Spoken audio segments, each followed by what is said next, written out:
Hi, and welcome to this tutorial on In Dreams from The Lord of the Rings, The Fellowship of the Ring, Howard Shore, Fran Walsh, arranged by Podgornov.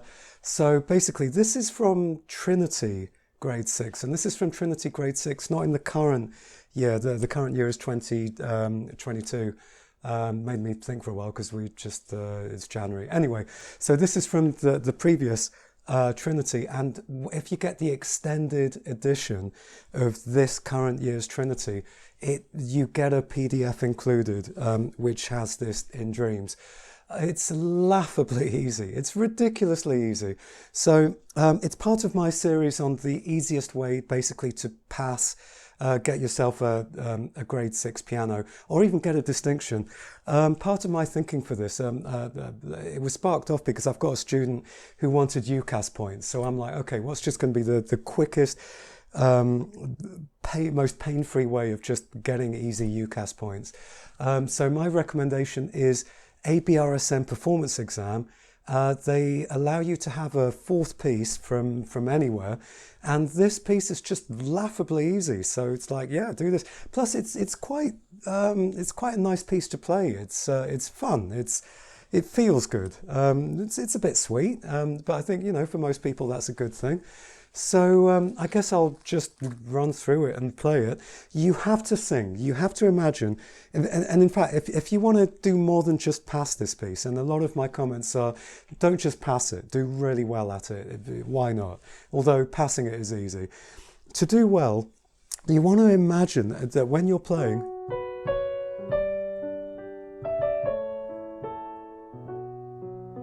when I'm playing, I'm hearing the orchestra. I hear the orchestra in my imagination. And in fact, this is something I think a lot of my students don't do enough of, and I need to spend more time making sure this is going on.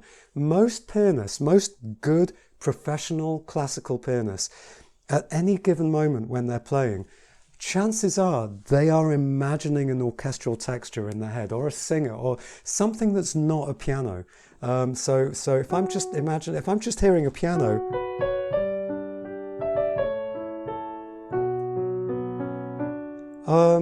that feels very hollow, it feels very superficial to me, but if I play,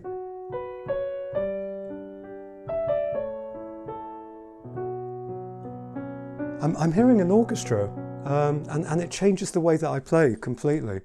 So this is like flutes and strings, and this is like string pad, and then nice rich cellos here. And the cellos are going to, and maybe violas, and then double basses and cellos and much richer sound, and then maybe maybe this is a harp just going up,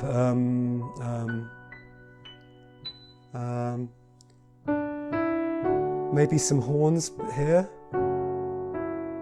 but you want to get used to going, if this was being played by an orchestra, what is the orchestra? Or in fact, just listen to the original soundtrack. And as you play, just imagine the sound of the soundtrack in your head. I don't know it super well, but I think I can just about imagine, I think I can just about hear the soundtrack. Don't just hear a piano. That will instantly make the playing better. So then something else that you want to do, you want to always choose where your awareness is.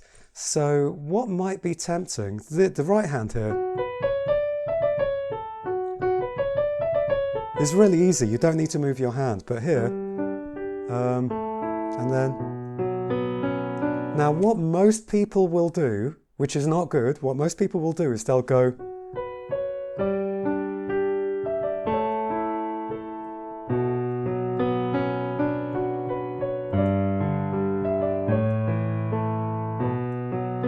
because the left hand is the thing you've got to think more about in terms of what the hands are doing. This is just easy. So this is a bit more. So what most people will do is they will put their awareness and attention on the left hand. Don't do that. Basically, you want to practice it enough so that the left hand is just completely automatic. You don't need to think about it. I'm here having a conversation. I'm barely thinking about it. It's in the background. So when I'm playing, this is where my focus is. Dum, dum, dum. This can come out a little bit here, but only a little bit. You just start to listen to it a little bit, and then it goes back. Da, da, dum, da, da, dum, da, da. This is why so many teachers and teachers on YouTube and, you know, all the time they're always singing.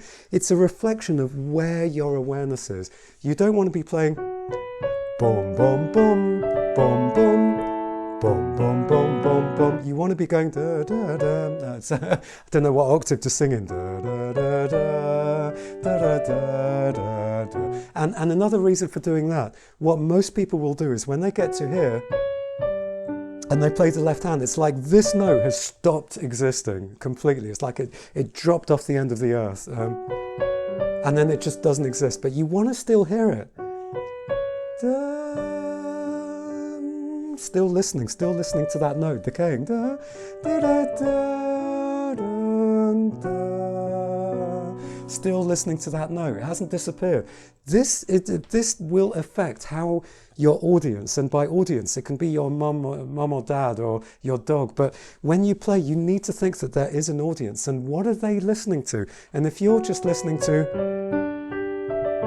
that audience is going to listen to what you are listening to. You have to listen to the thing that you want people to listen to. So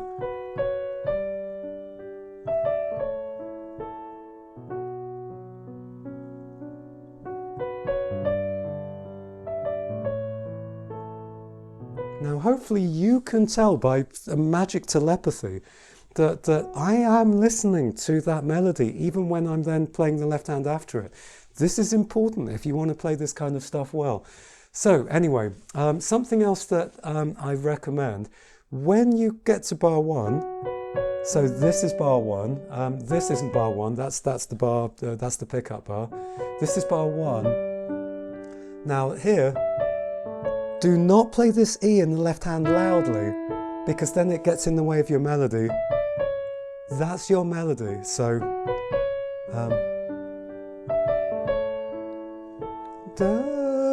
if you go, you've disrupted the melody. So that E in the left hand, be very quiet with it.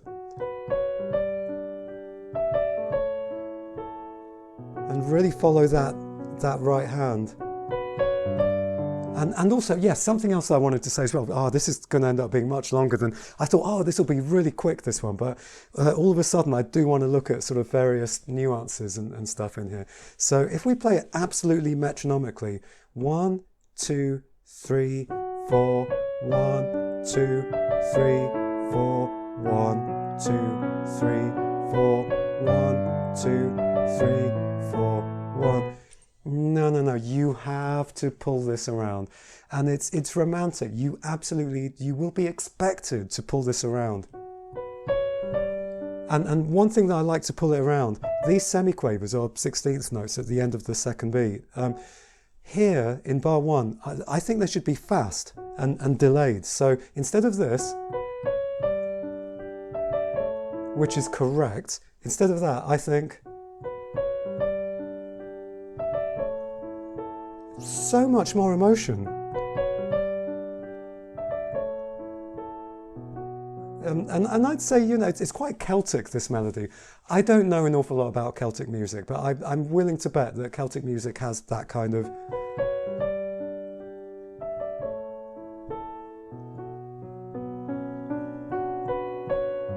And then here it stretches out a little bit. And then same thing there, you just delay those semiquavers or 16th notes, you delay them a bit.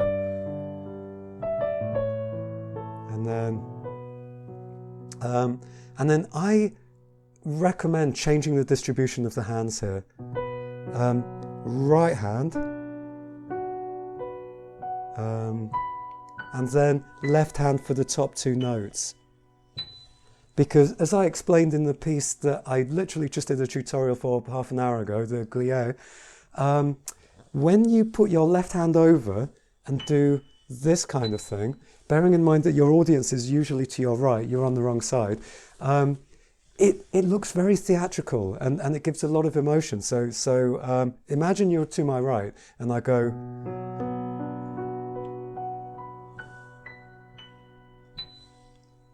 very theatrical. It looks good. So, okay. Now, what I recommend, it doesn't say this, that there are no slurs. There's no slurs. There's no suggestions of phrasing. I think that this piece sounds a lot better if you think in terms of slurs over every two notes. So, slur, slur, no slur there. So it's basically da da da da da. So, and as I explained in the Glier, whenever you have a slur between two notes, it's lean, quiet, lean, quiet. So lean, quiet, and then like this.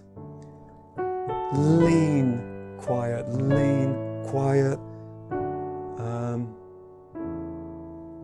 Lean, quiet, lean, quiet. And then here, lean, quiet. So if you were a student of mine, I'd write out for you where I think all these slurs would be. I'm available for online lessons. Otherwise, you can watch my YouTube performance and get a feeling for where I've gone lean and release. Because without that,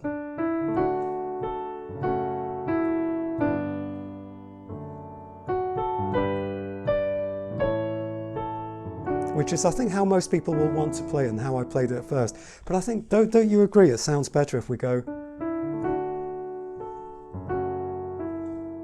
I wanted to do it more there.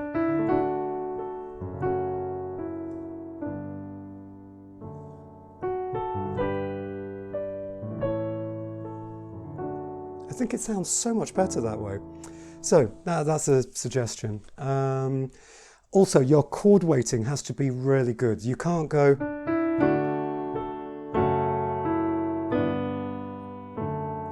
and the thumb is always going to want to, left to its own devices, play the loudest. You have to, especially the right hand little finger, you've got to make sure that really comes out. Oh, I can feel myself wanting to go down the rabbit hole of explaining how we make the little finger louder, but that's way too much for this particular YouTube tutorial. Maybe at some point I'll put one up. Again, for my students, I show them how to do that kind of thing. But maybe at some point in the future I'll explain how to do that. But you want the tune. And if you listen to the way that I play it, everything other than the tune is very quiet. Rather than... That's too much other stuff than the tune. Rather than that, whoops, release. So, you know, you have to bring the tops out. If you want to get beyond the pass, you've got to bring the tops out. Right, blah, blah, blah, blah, blah. Let me go a bit before that.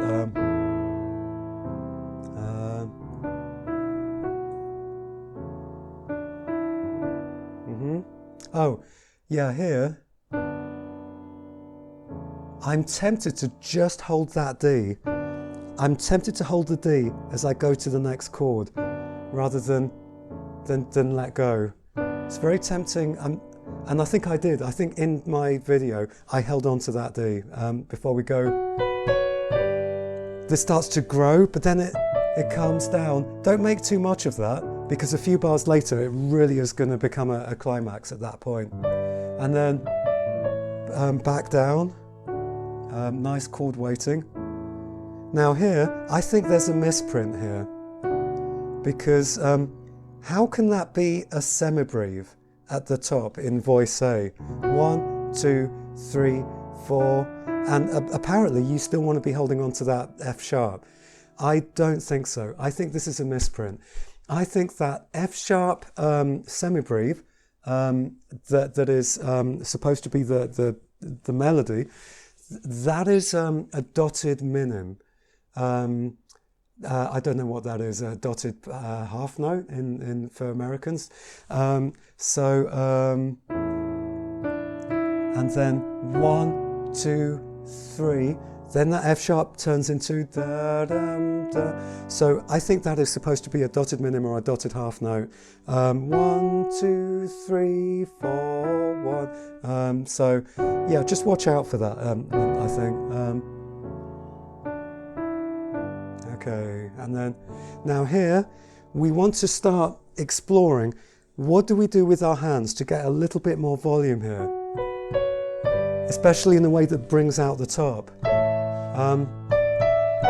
And before, usually when there's semiquavers or 16th notes, like bar 16,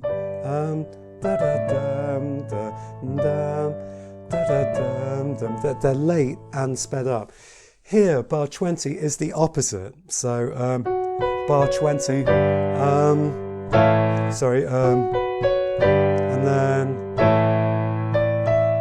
and then I've done the opposite. I've deliberately stretched them and made them longer because there's more tension in those. 2, 3, 4. I mean, I'm exaggerating it. That's too much. If you watch how I performed it in the YouTube video, I think that's about right.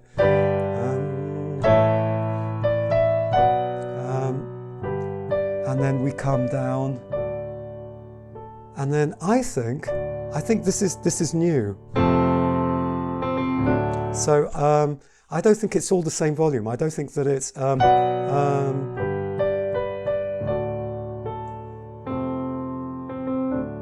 don't think it's the same. I think they're completely different instruments. There's a bit more bite. There's a bit more pa.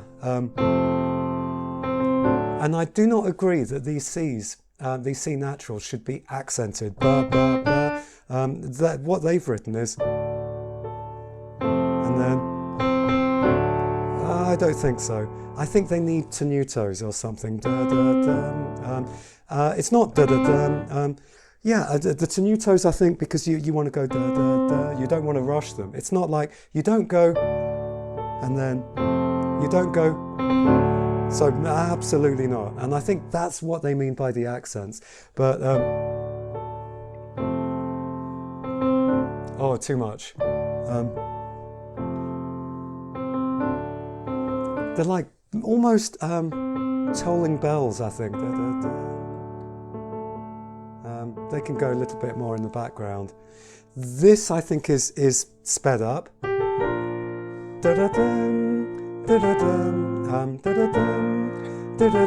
And then elongated.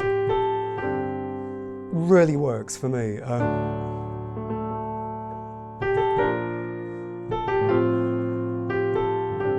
That really works nicely.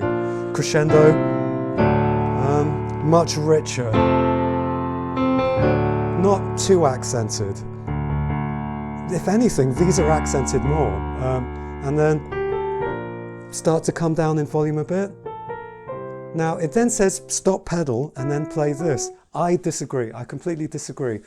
What I'd like,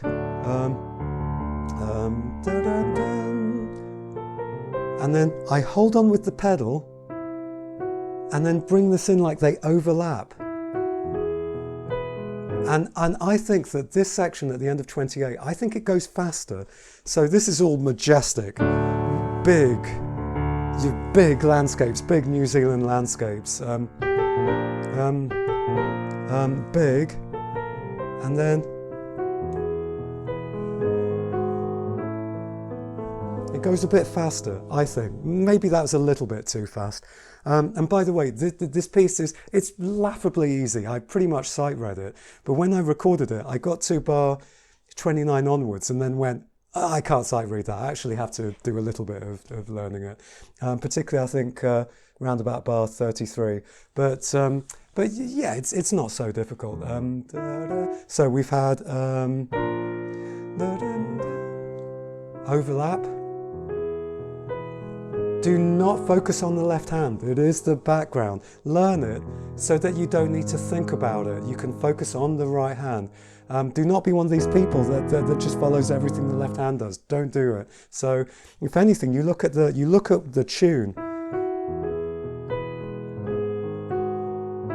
That's where the interest is. It's this beautiful melody. Listen to the melody, Oh, and something I'm not doing then, I had to keep reminding myself to do this. Again, I'm putting slurs. Da, da, lean, release, lean, release.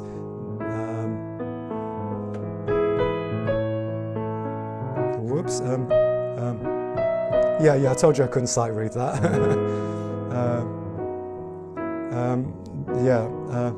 And then lean, release, release. So if I go from bar 28, too much. Right hand. And I like bringing this B, A, and then you bring out the G sharp in the right hand. It's a little counter melody.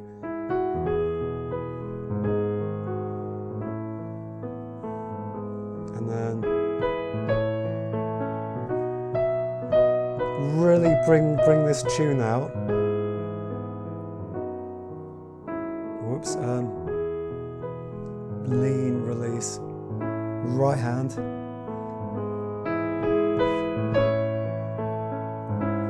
Lean, release. This B is in the right hand, in my opinion.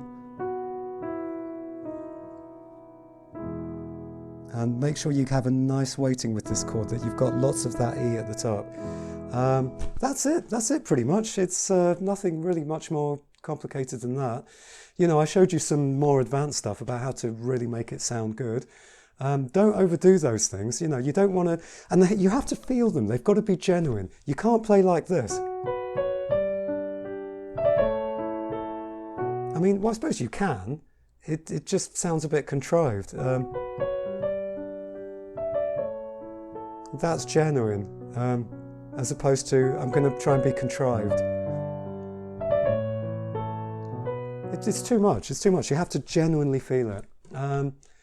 Anyway, yes, enjoy that piece. Really lovely fourth piece.